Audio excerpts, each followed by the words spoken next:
Hi, this is Manat Jagia. Today's session is going to be really interesting because I have picked up three very interesting and most famous short poems of all times to discuss with you. This is going to be a short session because we are just going to talk about three very interesting poems, and your assignment would be to read these poems. The first poem that I would like to discuss with you is William Blake's The Tyger. These are three poems that I personally love, and I have read them again and again because I am inspired by these poems. So, William Blake The Tyger is the first poem that I have picked up to discuss with you. This classic poem is one of the longest on the list of short poems that I have picked up to discuss with you. There are many short poems that I have jotted down, and from the long list of 40 to 50 poems, this is one of the longest poems. Now, this poem, The Tyger, appeared in the 1794 collection Songs of Experience, which was by William Blake. Songs of Experience contains many of Blake's most celebrated poems.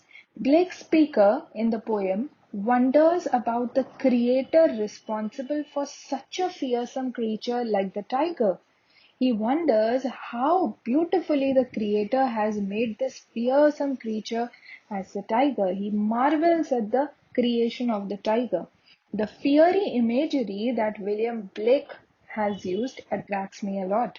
The fiery imagery used throughout the poem describes the tiger so well. It gives you an aura of danger. And the well-known phrase from this poem is fire equates to fear. Fire equates to fear. Let us talk about Percy Bysshe Shelley's poem Ozymandias. This is the second poem that I have picked up to discuss with you all. Ozymandias was published in the Examiner journal on 11th of January 1818. And Ozymandias is perhaps Percy Bysshe Shelley's most celebrated and best known poems, among the best known poems.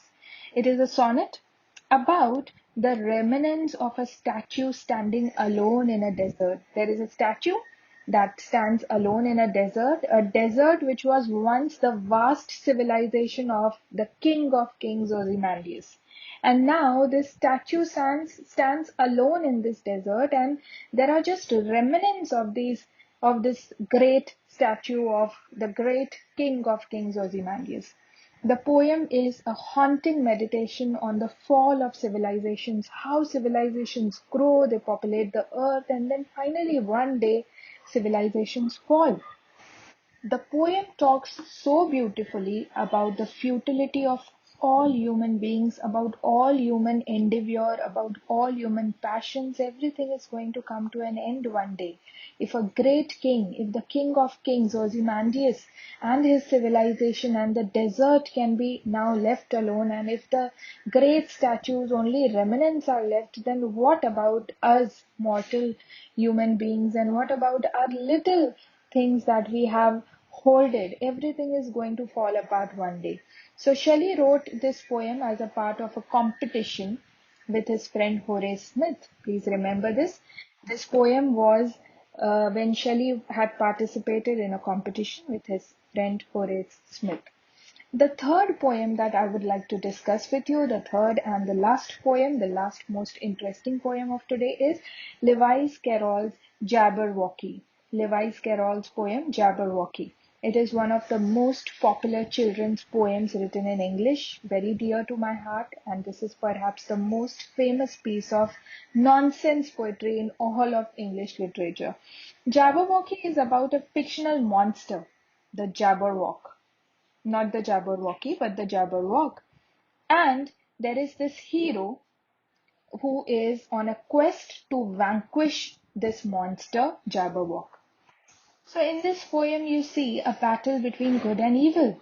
There is this good hero who wants to destroy the monster Jabberwock. Most interesting part of this poem, the most fascinating part of the poem is Lewiscarroll's use of language. And for that, you will have to read the entire poem.